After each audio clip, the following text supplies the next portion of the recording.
જો વાત પરિક્રમાની આવે તો નર્મદા પરિક્રમા જગવિખ્યાત છે. વિશ્વમાં નર્મદા જ માત્ર એક નદી એવી છે જેની યુગોથી પરિક્રમા કરવામાં આવે છે. અમરકંટકથી ભરૂચ સમુદ્ર સંગમ સુધી 3000 કિલોમીટરની સંપૂર્ણ પરિક્રમા કરતાં 3 વર્ષ 3 મહિના અને 13 દિવસનો સમય લાગે છે. જ્યારે પરિક્રમાવાસી આ યાત્રાને અનોખી અને રહેવાના રહસ્યોને સાક્ષાત્કાર કરનારી ગણાવે છે. પરંતુ દરેક માય ભક્તો માટે આ પરિક્રમા કરવી શક્ય હોતી નથી. માટે આજના આ વિડીયોમાં હું તમને એક એવી નર્મદા પરિક્રમા વિશે માહિતી આપવાનો છું જે પરિક્રમા કરતાં એક જ દિવસનો સમય લાગે છે. ઉત્તરવાહિની પરિક્રમાની શરૂઆત રામપુરા ગામ કીડી-મકોડી ઘાટથી શરૂ કરો, કારણ કે નર્મદાજીની સૌ પ્રથમ પરિક્રમા કરનાર માર્કંડેય ઋષિએ પણ આ જ ઘાટથી પરિક્રમાનો પ્રારંભ કર્યો હતો. અને કહેવાય છે કે આજે પણ ચૈત્ર માસમાં રોજ માર્કંડેય ઋષિ આ પરિક્રમા કરે છે. માં નર્મદા ઉગમસ્થાનથી 3 જગ્યાએ ઉત્તરવાહિની થઈને વહે છે. ઓમકારેશ્વર, વ્યાસનારાયણ અને ગુજરાતના નર્મદા જિલ્લાના નાંદોદ તાલુકામાં આવેલ જૂના રામપુરાના કીડી-મકોડી ઘાટથી લઈને તિલકવાડા સુધી માં નર્મદા ઉત્તરવાહિની થઈને વહે છે. તેથી જ આ વિસ્તારના સ્થાનોની પરિક્રમા કરવામાં આવે છે. અલક્ષ લક્ષ લક્ષ પાપ લક્ષ સાર સાયુધમ તતસ્તુ જીવ જંતુ તંતુ ભુક્તિ મુક્તિદાયકમ. માં નર્મદાની પંચકોશી ઉત્તરવાહિની પરિક્રમામાં જૂના રામપુરાથી માંગરોળ, સહેરાવ રોડ, જૂના ગવાર, તિલકવાડા, વાસણ, રેંગણ ગામ સુધી અનેક તીર્થસ્થાનો આવે છે. રણછોડરાય મંદિર અહીંથી દર્શન કરીને માં નર્મદાની પંચકોશી ઉત્તરવાહિની પરિક્રમા શરૂ થાય છે. ત્યારબાદ ધનેશ્વર મહાદેવ, લોકેશ્વર મહાદેવ, મંગલેશ્વર મહાદેવ, બ્રહ્મ વિભુ મંદિર, ઓમ ઉદાસીન, તપોવન આશ્રમ, ગોપાલેશ્વર મહાદેવ, રામાનુર આશ્રમ, શ્રી સીતારામ આશ્રમ, સુખકારી હનુમાનજી મંદિર, તિલકવાડા, નાગેશ્વર મહાદેવ, મણિનાગેશ્વર મંદિર, કપિલેશ્વર મહાદેવ, શ્રી મુનિ અવધૂત આશ્રમ, નંદીશ્વર મહાદેવ આવે છે. મિત્રો, પરિક્રમા હંમેશા દિવસ દરમિયાન કરવી જોઈએ. રાત્રિ પરિક્રમા કરવી એ શાસ્ત્ર વિરુદ્ધ છે. મારી નજરે પરિક્રમા એટલે ચાલીને પૂરી કરી દેવી એ પરિક્રમા નથી, પણ પરિક્રમા દરમિયાન જેટલા પણ ધાર્મિક સ્થળો, મંદિરો અને આશ્રમો આવે છે ત્યાં પૂજા અર્ચના કરી અને ત્યાંની ઉર્જા પ્રાપ્ત કરવી એટલે પરિક્રમા કરી કહેવાય. જીવન એ કર્મ કરવાની ક્રિયા છે, પરંતુ કર્મને શુદ્ધ કરવાની ક્રિયા એટલે પરિક્રમા. ઓમ નમઃ શિવાય. ઓમ નમઃ શિવાય. ઓમ નમઃ શિવાય. નર્મદા નદીની પરિક્રમા કરવાથી યાત્રાળુઓને નદીના વિવિધ તટો, પ્રાચીન મંદિરો, તીર્થસ્થાનોની મુલાકાત લેવાની તક મળે છે. પરિક્રમાના માર્ગમાં આવેલા ગામો અને શહેરો ભારતીય સંસ્કૃતિ અને પરંપરાઓનું પ્રતિનિધિત્વ કરે છે, જે યાત્રાળુઓને આધ્યાત્મિકતા અને સાંસ્કૃતિક અનુભવ પ્રદાન કરે છે. નર્મદે હર, નર્મદે હર, નર્મદે હર. ઓમ નમઃ શિવાય. ઓમ નમઃ શિવાય. ઓમ નમઃ શિવાય. ઓમ નમઃ શિવાય. ઓમ નમઃ શિવાય. ઉત્તરવાહિની નર્મદા પરિક્રમા સામાન્ય રીતે ચૈત્ર સુદ એકમથી ચૈત્ર વદ અમાસ સુધીના સમયગાળામાં કરવામાં આવે છે, જે 1 મહિનો સુધી ચાલે છે. આ સમયગાળા દરમિયાન મોટી સંખ્યામાં ભક્તો પદયાત્રા કરી ધન્યતા અનુભવે છે. પરિક્રમાના માર્ગમાં યાત્રાળુઓને આરામ અને રહેવા માટે આશ્રમો અને મંદિરોમાં વ્યવસ્થા ઉપલબ્ધ હોય છે. નર્મદે હર, નર્મદે હર, નર્મદે હર. શ્રી રામાનંદ આશ્રમ, શ્રી ગુરુવે નમઃ, શ્રી સદગુરુવે નમઃ, શ્રીમદ રામાનંદ રાય નમઃ, શ્રી જાનકી વલ્લભો વિજયતે.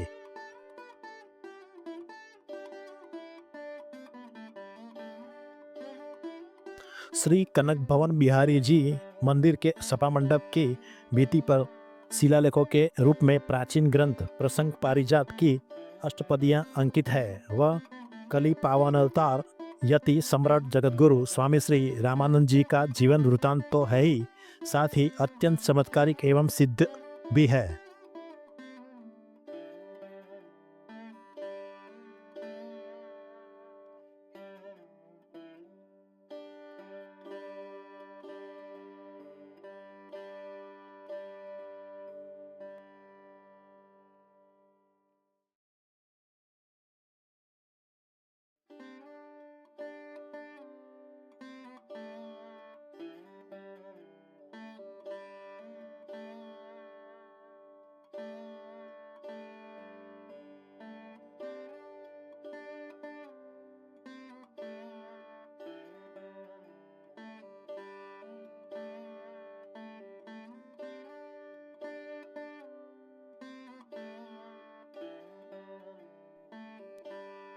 વિશ્વમાં નર્મદા જ એક એવી નદી છે જેની વિધિવત પૂર્ણ પરિક્રમા યુગોથી કરવામાં આવે છે.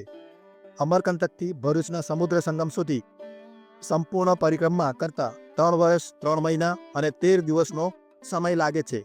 પરિક્રમાવાસીઓ આ યાત્રાને એક અનોખી અને રીવાના રહસ્યોનો સાક્ષાત્કાર કરાવનારી ગણાવે છે. પૌરાણિક માન્યતા પ્રમાણે સમુદ્ર મંથન બાદ નીકળેલા રીસને ગ્રહણ કરતા ભગવાન શિવને પરસેવો થયો હતો.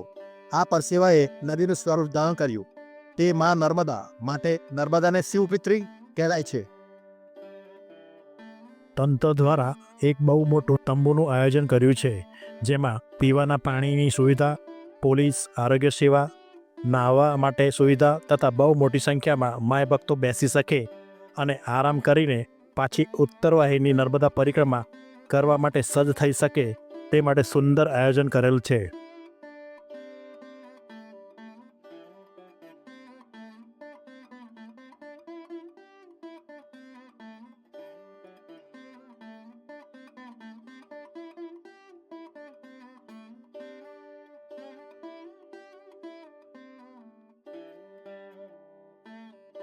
બે 2022 અને 2023માં ઉત્તરવાહિની માં નર્મદા પરિક્રમામાં સીતારામ બાપા આશ્રમથી 1 કિલોમીટર દૂર ચાલીને હોડીમાં બેસીને સામે કિનારે તિલકવાડા માં નર્મદાજીને પાર કરતા હતા.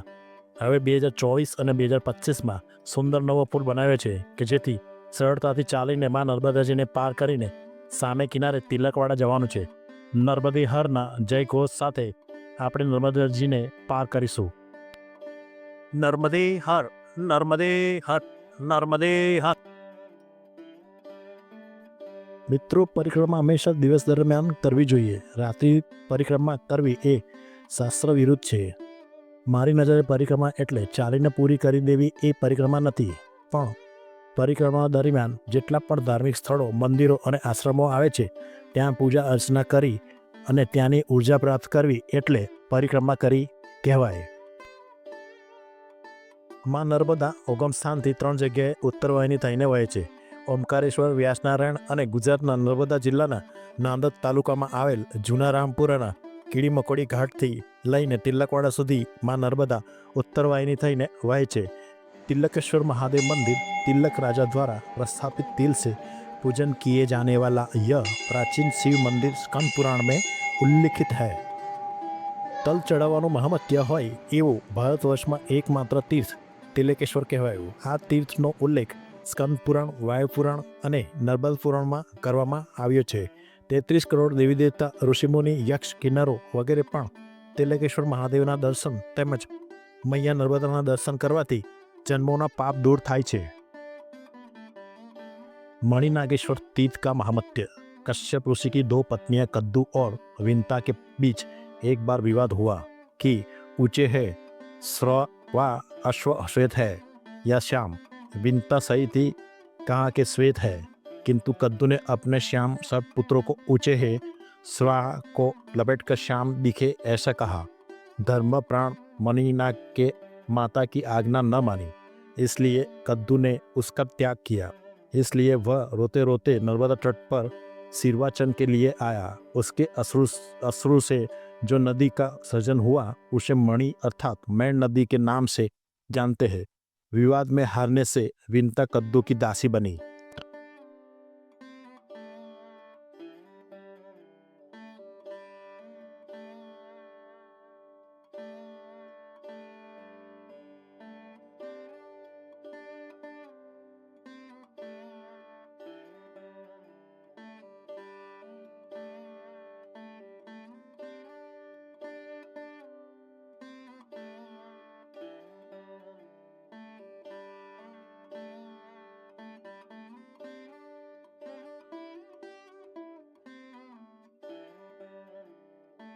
નર્મદે હર, નર્મદે હર, નર્મદે હર.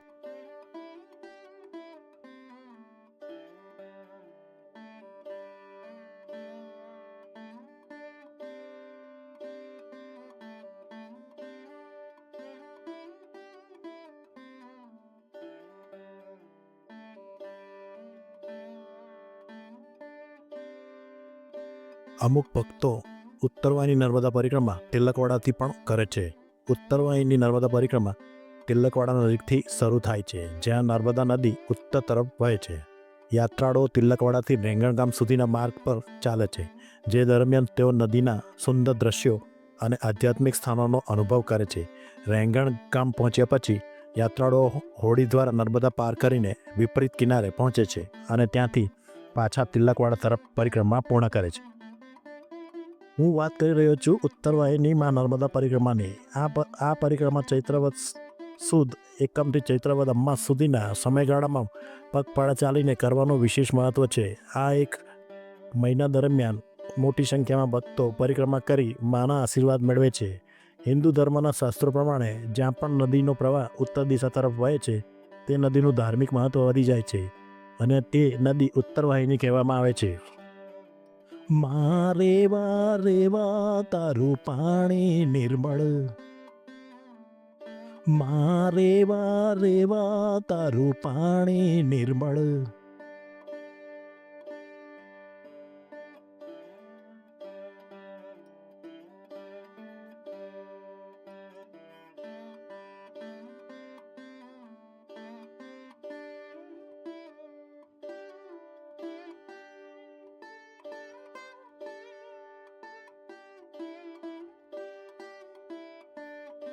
નંદી ઘાટ પર દર વર્ષે કંઈક ને કંઈક અલગ નવું સુશોભન કરે છે. આ વર્ષે સુંદર અને આહલાદક શિવલિંગ મૂક્યું છે, જે એક જ હરોળમાં 14 શિવલિંગના વારાફરતી દર્શન થાય છે. ઓમ નમઃ શિવાય.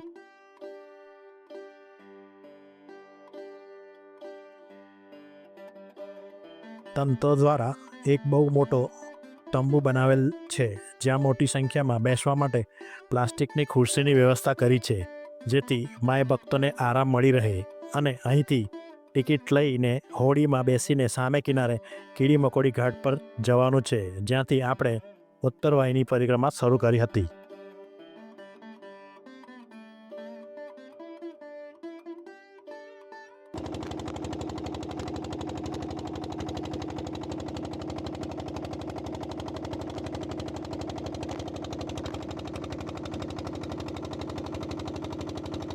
રામપુરા કીડી મકોડી ઘાટથી ઉત્તરવાહિની નર્મદા પરિક્રમા જે માર્કંડેયજીએ શરૂ કરી હતી, તે માર્ગે જ પરિક્રમા શરૂ કરીને તિલકવાડા જે સામે કિનારે છે, સુંદર મજાનો નવો પુલ પાર કરીને સામે કિનારેથી તિલકેશ્વર, વાસણ, રેંગણ થઈને નંદીઘાટથી હોડીમાં બેસીને સામે કિનારે કીડી મકોડી ઘાટ પર આવ્યા. અહીં અમારી ઉત્તરવાહિની પરિક્રમા પૂર્ણ કરી.